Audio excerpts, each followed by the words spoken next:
Good evening and thank you for joining us for KREM 2 News at 5 tonight. I'm Mark Hanrahan. And I'm Whitney Ward. Over the weekend, 4 Spokane businesses were robbed at gunpoint. At least one of those businesses, the Starbucks on Division, had customers inside when the man allegedly pulled out a gun. This afternoon, that suspect was in court. KREM 2's Janelle Finch has been digging deeper into this story tonight. She is joining us now with how people in North Spokane are reacting to the crime happening right outside their doors. Janelle?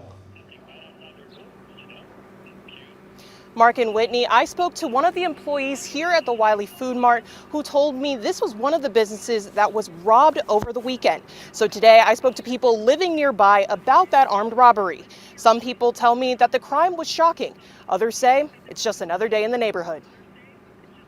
People living at the Vintage at Spokane Apartments say it's convenient to have Wiley Food Mart right next door. Mary Larson says she shops there weekly. Usually on weekends, I usually come to the store and get me some water or whatever. But Larson was glad she didn't make her weekly visit this past Saturday morning. Spokane police say the store was robbed at gunpoint. That was just too close for comfort for me. And I've been here for 3 years, and this is the first time I've ever had to be worried about my neighborhood.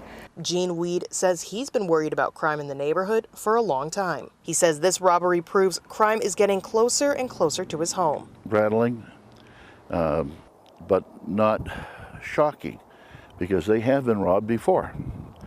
And we rely on that East Wiley market for, groceries, and because as we get in our 70s and 80s, we rely on it. Along with Wiley Food Mart, SPD reported 3 other armed robberies Saturday morning.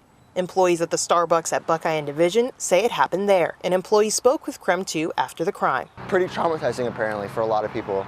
And so what the plan was is that since that happened, we're going to close the store down. Police say they arrested suspect Tyson Foster Saturday afternoon in connection to the crimes. Police say Foster was also connected to 2 other armed robberies in the last 2 weeks. He's currently facing nearly a dozen total counts of burglary, assault, and unlawful possession. Spokane police say additional charges are possible. Foster is set to appear in court for his next appearance April 25th. Live in Spokane, Janelle Finch, KREM 2 News. All right, Janelle, thank you.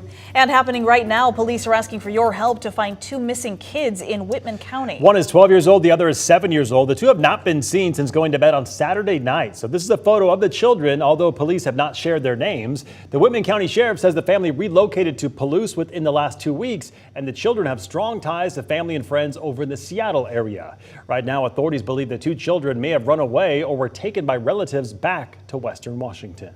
Now, the Whitman County Sheriff says they are concerned about the kids' safety right now because they still don't know their exact location. So anyone who has information is asked to please contact the Palouse Police Department or the Whitman County Sheriff's Office.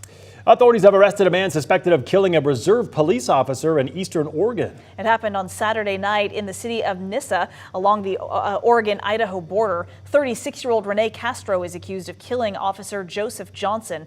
Police got a call about someone damaging property and threatening people. When Officer Johnson arrived on scene, they say Castro drove off. There was a short chase before police say Castro pulled over, got out of the car, and started shooting. Johnson was killed instantly inside his police car.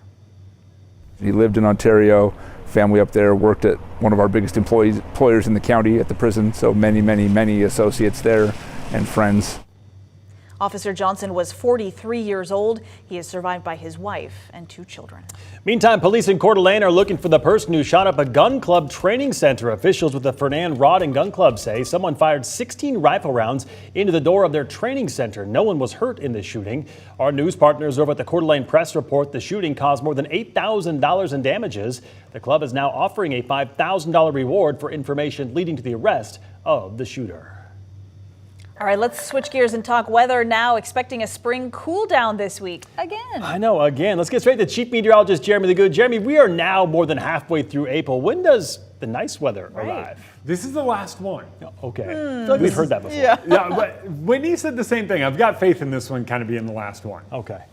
I don't know why. It just feels that way. And sometimes you just got to go by feeling when it comes to the forecast. Feels like 50 outside right now, even though it's a little bit cloudy and a little bit cooler than where we want it to be. But 50 still feels kind of warm after the spring we've had. Wind kind of light, and leaves are starting to pop, especially on willows and some of the bushes around town.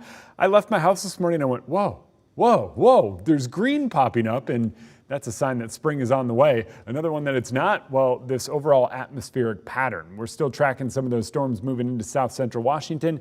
A rumble of thunder over the Blue Mountains, but we'll eventually see that energy work its way toward us. A few scattered showers across the Palouse in the 7 o'clock hour, and then the real event kind of arrives overnight. I think kind of in the middle of the night is when we'll see the frontal boundary move through. That frontal boundary is going to bring us rain, then watch it transition into a wintry mix and a little bit of snow. That's right, snow. Snow level is likely around 2,000 feet, but it really doesn't accumulate below 4,000 feet. So when we're talking impacts, I think Lookout Pass is kind of our biggie, and Snoqualmie Pass and Sherman Pass. But for us down low, we'll see flakes fly, but that winds up being about it. So tomorrow, rain, snow, colder, likely topping out in the 40s. Wednesday, back up near 50. Thursday in the low 50s, and by this weekend, 60s are back in the forecast. All right, looking forward to the weekend as always.